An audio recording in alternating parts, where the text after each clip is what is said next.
Like, subscribe, comment, all that good stuff. Help promote and rank my channel. Trying to get 10,000 subscribers by the end of the year. I've been lacking in content because a lot of stuff's going on.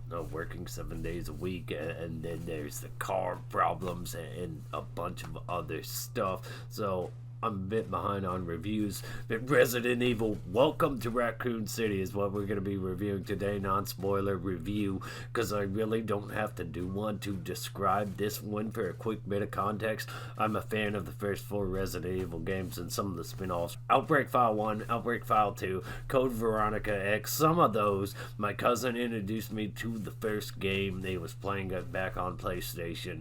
He loved those games. He even actually loved the films that they came out that I considered pretty much Resident Evil in name only, except for when the occasional character does a small supporting cameo role or pops in. Just those movies didn't do it for me. W.S. Anderson and his wife Milla Jovovich hijacked that franchise, that whole film franchise, and turned it into some over-the-top hyper action film. They announced this one and that it was going to be so much closer to the games and all that. It kind of came out of left field. Like, this movie, just, they really didn't promote it that much. It is lower budget. It promised to be more faithful to the games, and when you saw the sets, the props, it had some promise to it. And when it talked about actually including the iconic video game characters, Resident Evil, the positives on this one, it does put those iconic video game characters from the game at the front and center. And then when it the iconic sets, locations, there's plenty of props, Easter eggs, all that stuff's pretty good. I actually really like the liquor that they do have in the film. However, you know, when they said they wanted to cram in characters from the first and second game and plot points from both into one film that doesn't even really have a long runtime, I knew this film was in trouble.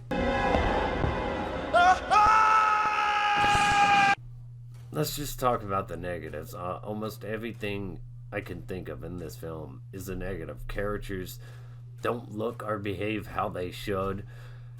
They do not live up to the expectations of the character. The iconic characters we know and love, they don't embody them. They don't feel like them. They feel like completely different characters, acting way off target. Leon in this film is just completely incompetent, stupid, reckless, just completely incompetent, does not know anything about guns, how to handle them. An explosion goes off next to him and he's asleep. It doesn't wake him up. He gets his gun taken from him by a guy locked up in a jail cell. There's just a bunch of... Leon is really, really pathetic and bad in this movie. And when it comes to the way the zombies look and act, it's early in the outbreak when the people are just starting to get sick and stuff like that. So there's not actually a lot of zombie action, and the zombies in here are pretty underwhelming. There are some pretty good nods and references, but mostly this film just misses the mark completely. Wesker is not what the Wesker you know. Jill's not the Jill you know. Leon's not the Leon he should be. None of these characters behave how they should. In fact, I would go as far as saying that the person that put this film together, Joanne Roberts or whatever his name is, actually hates Leon and has a hard-on for Claire, because Claire is the one that is just overpowered at everything in here, and maybe not overpowered, but she's the only one that's really competent, capable, skilled.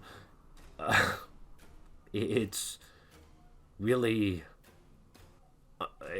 just really, really disappointing. This was a chance at a fresh start for Resident Evil film franchise.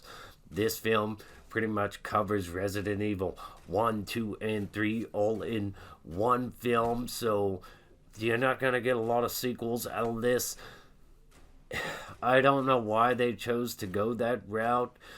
And you don't really get a chance to know any of the characters. They're all pretty paper thin. Claire's the only one you really get to know, other than Leon. You get to know that he sucks. He completely sucks. He's an idiot, and it's just baffling, the treatment of that character.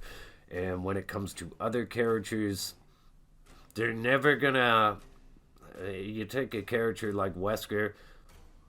I can't see this Wesker ever becoming that dangerous, cold Wesker from the games. That iconic villain.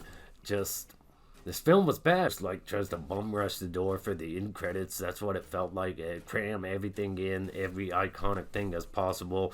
That the sets, the characters, just bum rush for the credits and get it over with. And for some reason,